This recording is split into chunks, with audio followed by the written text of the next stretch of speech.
नमस्कार रसिक श्रोते हो. आज हनुमान जन्मोत्सव.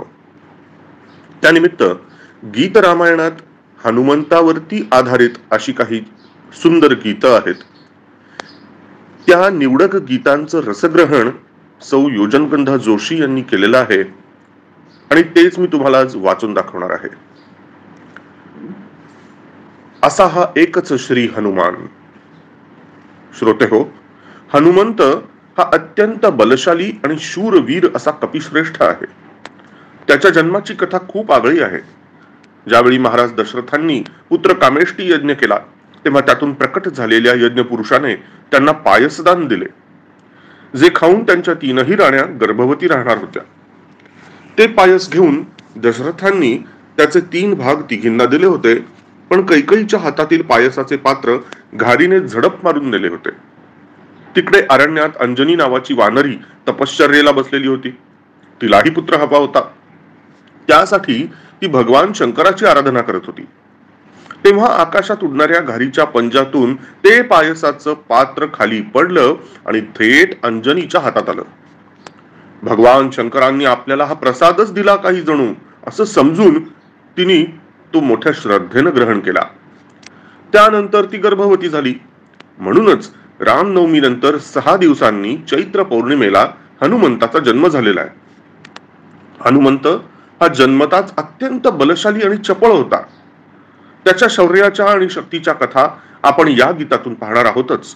पण लहानपणी हनुमंत इतका खोडकर आणि खट्याळ होता की तो आपल्या ताकदीने इकडचे पर्वत तिकडे ठेवायचा, वृक्षांना हानी पोचवायचा, पर्वतावर तपश्चर्येसाठी बसलेल्या ऋषीमुनींना त्याचा त्रास व्हायचा, त्यांची तपश्चर्या भंग व्हायची. म्हणून एकदा एका ऋषींनी संतापून त्याला शाप दिला की तू खूप बलशाली आहेस, पण तुला ह्याचं विस्मरण होईल. तेव्हा आपला अपराध लक्षात येऊन हनुमंताने त्यांची क्षमा मागून उशाप मागितला. तेव्हा त्यांनी सांगितलं की तुला कोणीतरी तुझ्या शक्तीचं, बलाचं आणि शौर्याचं स्मरण करून द्यावं लागेल, तेव्हाच तुला ते आठवेल. तोपर्यंत तुला त्याचं विस्मरणच राहील. आणि त्यामुळे आजपर्यंत हनुमान या विस्मृतीतच होता. पण आता मात्र सर्वजण सीतामाईच्या शोधासाठी समुद्रापर्यंत आलेले आहेत. तो कसा उल्लंघायचा, म्हणजे तो समुद्र कसा उल्लंघायचा असा प्रश्न सर्वांना पडलेला आहे. आणि जांबुवंत नावाचा वयाने ज्येष्ठ श्रेष्ठ असलेला वीर, त्याला हनुमंताची ही विस्मृतीची गोष्ट चांगली माहीत आहे.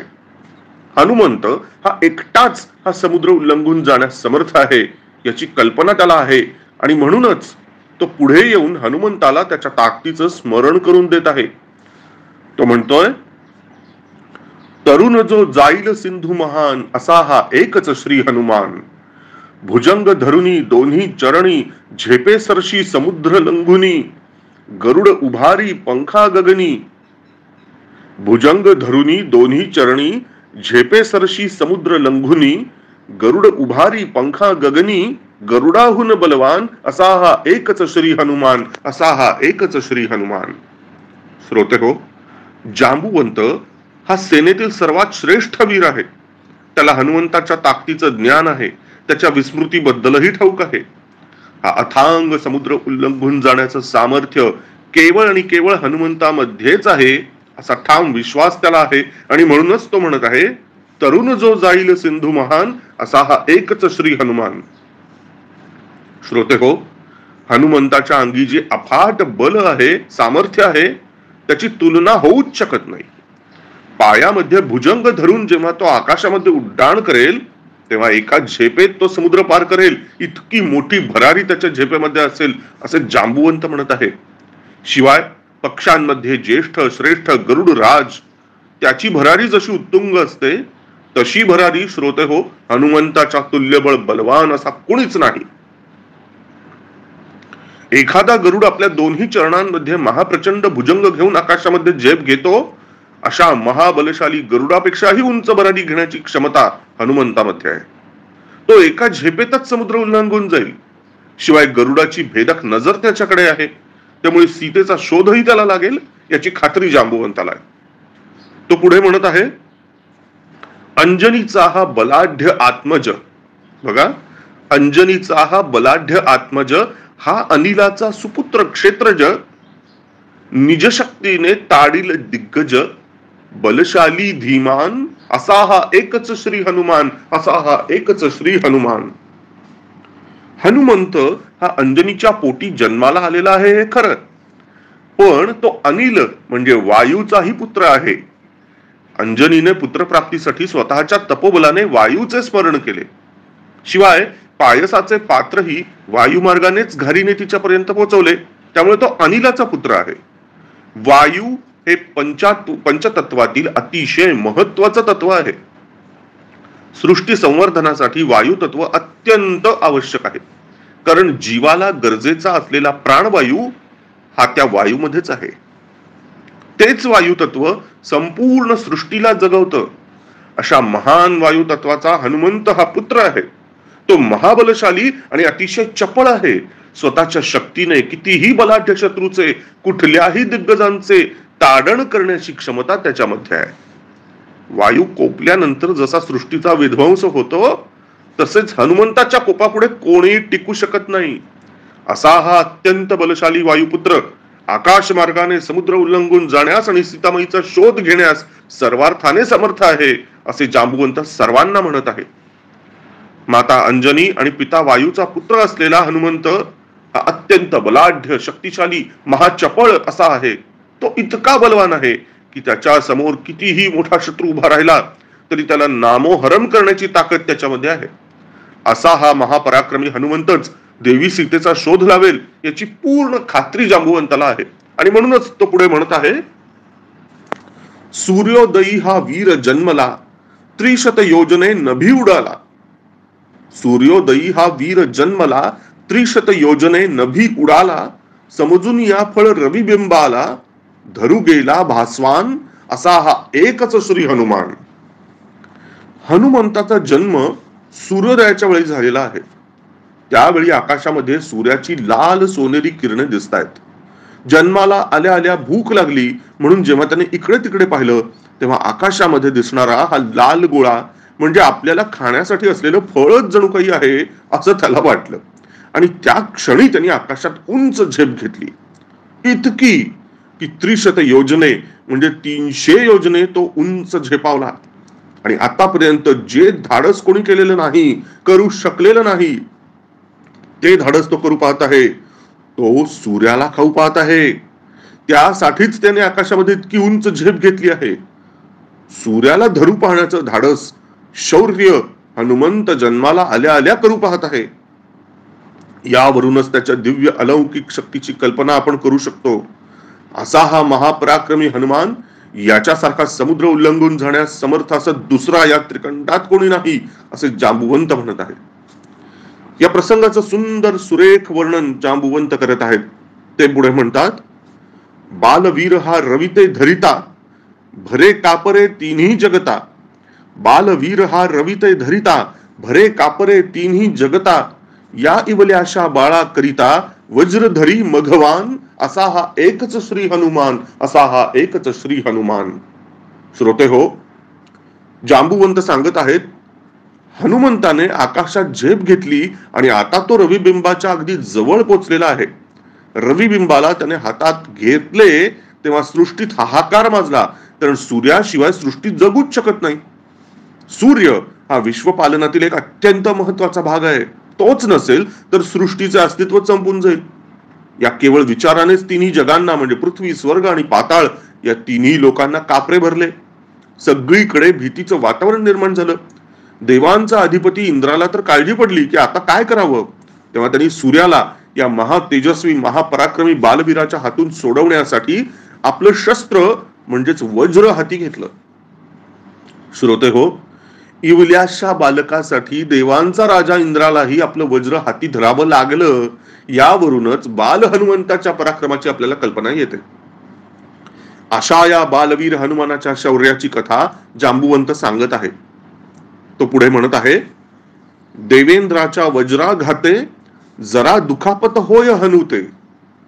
देवेंद्राच्या वज्राघाते जरा दुखापत होय हनुते. कोप अनावर येई वायुते, थांबे तो गतिमान असा हा एकच श्री हनुमान, असा हा एकच श्री हनुमान. श्रोते हो, देवेंद्राने म्हणजे इंद्राने आपलं वज्र हाती घेतलं आणि हनुमंताला फेकून मारलं.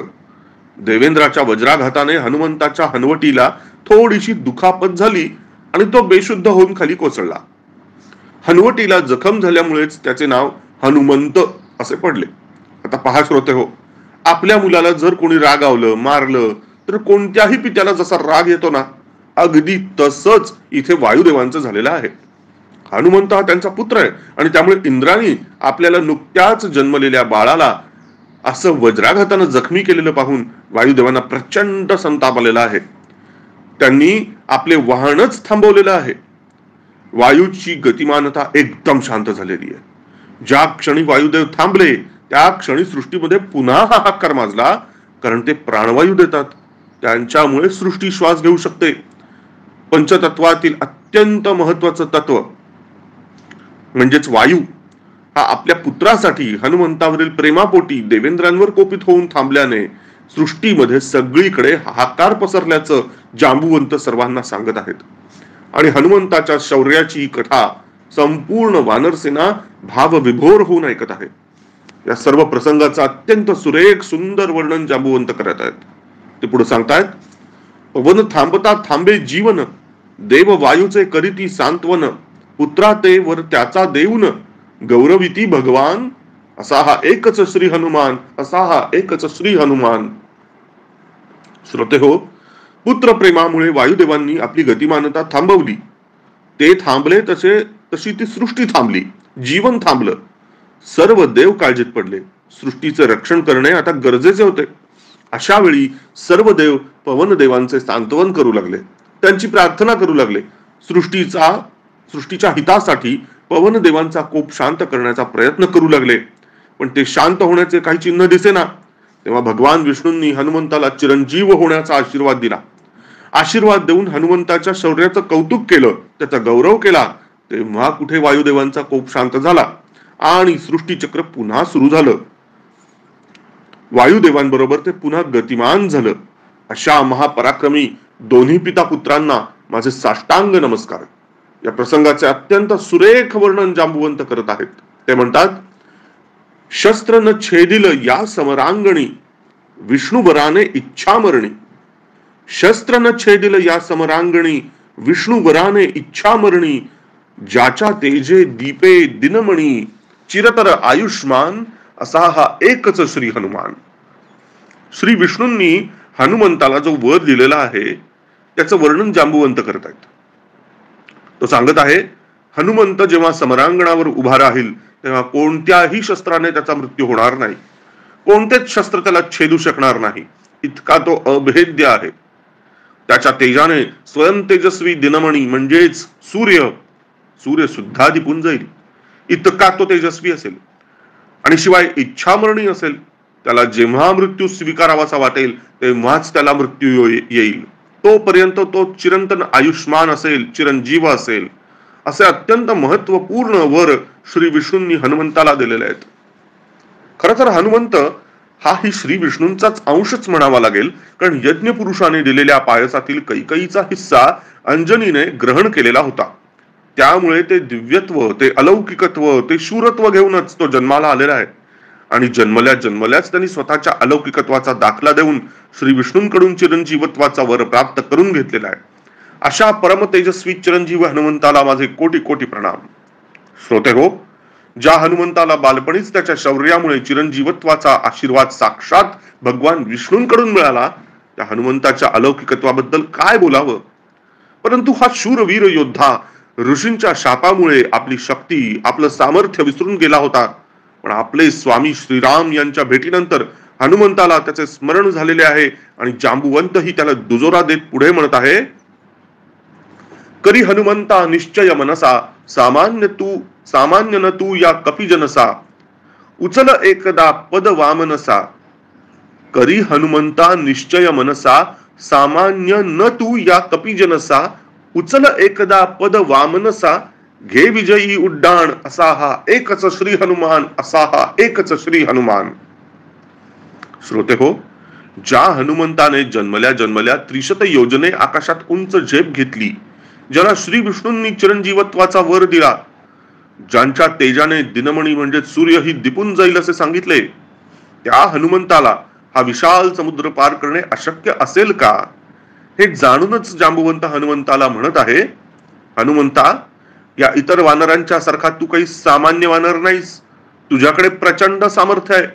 तू पवनदेवांचा पुत्र आहेस. श्री विष्णूंचा वरदहस्त तुझ्या शिरावर आहे. तेव्हा तू मनाने हा समुद्र उल्लंघून जाण्याचा आधी निश्चय कर. राक्षसांचा राजा बळीच्या त्रासातून सर्वांना वाचवण्यासाठी श्री विष्णूंनी वामन अवतारात आपल्या 3च छोट्या छोट्या पावलांनी त्रिखंड व्यापलं आणि बळीला पाताळात धाडलं. तसं तू तुझा एकच पाय, एकच पद उचल, एकच उचल आणि आकाशामध्ये उंच झेप घे. तुझे उड्डाण नक्कीच विजयी असेल. ज्यासाठी तू हे छोटस पाऊल उचलणार आहेस ते कार्य सफल होणार आहे, यात तिळ मात्र शंका नाही. तेव्हा हे पवनपुत्रा, कोणताही किंतु परंतु मनात न ठेवता तू तुझ्या सामर्थ्याने गगनभरारी घे. हे महान कार्य केवळ तुझ्याच हातून होणार आहे, असे जांबुवंत हनुमंताला म्हणत आहेत. श्री सीतारामचंद्रार्पणमस्तु. जय हनुमान.